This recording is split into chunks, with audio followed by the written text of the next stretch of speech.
Hello दोस्तों, मैं दिनेश कुमार। आप देख रहे हैं YouTube channel KS coaching centre से। चलो 9th क्लास के विशेष क्वेश्चन के साथ ध्यान से देखिए, अच्छे से समझिए।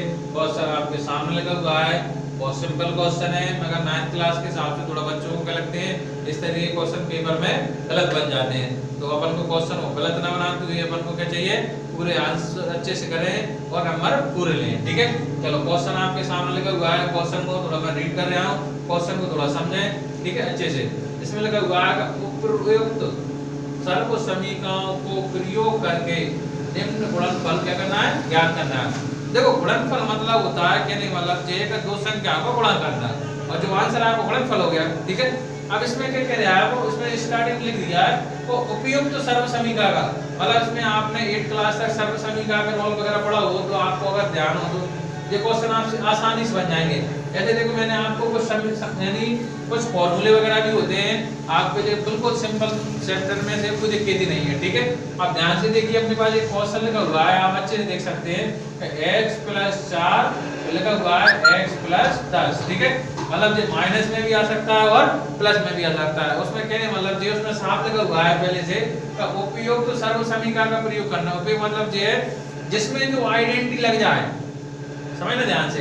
अब आइडेंटिटी लगेगी कैसे, ध्यान से समझिए, थोड़ा ध्यान से। आपको अगर अच्छे से समझेंगे और वीडियो को अगर पूरा देखेंगे तो आपको बात समझ में आ जाएगी। ठीक है, तो ध्यान से देखें थोड़ा। इसमें क्या लिखा हुआ है, अपन सबसे पहले इसमें ध्यान से देखिए, ये लिखा हुआ है एक दोनों में x इधर भी है और इधर भी है, यानी मतलब ये अगर समान अवस्था में x है तो मतलब ये जो कॉमन आ गया वो एक हो गया x मान। ठीक है, ध्यान से देखिए, बिल्कुल सिंपल क्वेश्चन है, कोई दिक्कत नहीं।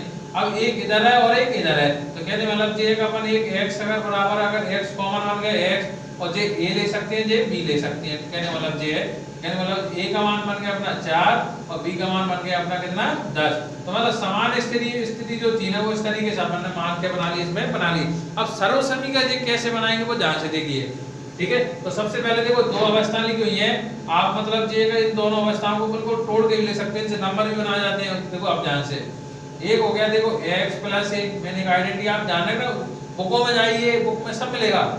फिर इसके बाद में बनेगा x + b। ठीक है, अगर इसको मैं ओपन करता हूं तो बन जाएगा देखो x² प्लस बन जाएगा, फिर ब्रैकेट में देखो a + b लिख के और बाहर x लिखा हो जाएगा, फिर प्लस a भी लिखा हो जाएगा। इस तरीके की आइडेंटिटी आप अच्छे से बुक में देख सकते हो और इसी तरीके से आपके क्वेश्चनों को सर्व समीकरण सॉल्व कर पाओगे। ध्यान रखना, अगर इस तरीके से समीकरण अपन और सब में अलग अलग रोल है, ऐसा नहीं कि आपको एक क्वेश्चन बन गया अरे कोई दिक्कत नहीं, हम तो पूरे जाएंगे, ऐसा बिल्कुल ना सोचें। ठीक है, अब ध्यान से देखिए, बिल्कुल सिंपल तरीके का। x मतलब ये जो कॉमन अवस्था में था वो x आ गया, a मतलब कितना था 4 आ गया। ठीक है, और x मतलब कितना था, देखो x का x ही है कॉमन अवस्था में। ठीक है, और b का मतलब कितना था, तो देखो ऐसी अवस्था बन गई कि नहीं बन गई। अब इसको जो ब्रैकेट आगे जो बड़ी है उसकी आइडेंटिटी को इसके अनुसार इसको हल करना है। x मतलब जो कॉमन तो अपना था वो x ही का, तो a और b मतलब ये दोनों को जोड़ो कितना, 4 प्लस कितना कर देंगे 10, और कॉमन तो x है, कोई दिक्कत नहीं है। a और b मतलब ये दोनों गुणा करेंगे 4 और 10 का कर देंगे, बस सिंपल सी बात। x की घात है 2 प्लस 4 और 10 कितने हुए 14, 14 से x का जोड़ दो कितना हो गया 14x हो गया, मतलब 4 और 10 14, 14 से x हो गया 14x हो गया। ठीक है, 4 और 10 कितने हो गए 14, 14 से x गुणा करो 14x बन गया, प्लस है प्लस 4 का 10 से गुणा करोगे तो 4 9 कितना बन गया 40, ये बन गया आपकी सर्व समीकरण का गुणनफल। अब इसको देखो एक साधारण तरीके से भी अपन करना चाहे तो देखो वो भी अपना होता है, वो एक सिंपल होता है। ऐसे कभी कभी इनको ना सर्व समीकरण का यूज करने के लिए देखो एक क्वेश्चन है, देखो आपने ध्यान से देखिए, a बन गया 102 गुणा 100 कितना 4।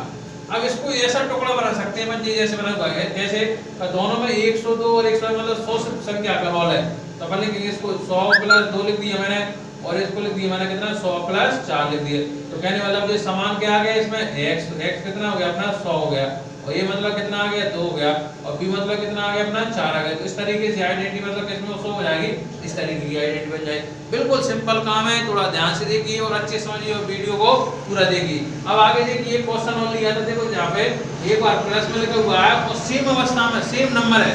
ठीक है, और एक बार माइनस में लिखा हुआ है, तो अपन इस तरीके की कंडीशन अगर आ जाती है तो एक बार माइनस मतलब a² - b² मतलब ऐसी आइडेंटिटी आपने पढ़ी होगी, एक बार माइनस में लिखा जाता है, एक बार प्लस में लिखा जाता है। बात करता हूं इसके द्वारा इसको क्या कर लेना है, हल कर लेना है। बिल्कुल सिंपल काम है, ध्यान से देखिए, वीडियो को कंप्लीट देखिए। आगे देखो ध्यान से, एक बार प्लस में एक बार माइनस में। तो अगर जहाँ माइनस लग जाएगा बस माइनस लग जाएगा तो इस तरीके कंडीशन बदल जाएंगी। बेसिकली आप बुक में जाइए, पूरी सर्व समीकरण के लिए पूरी आइडेंटिटी दी हुई है, ठीक है।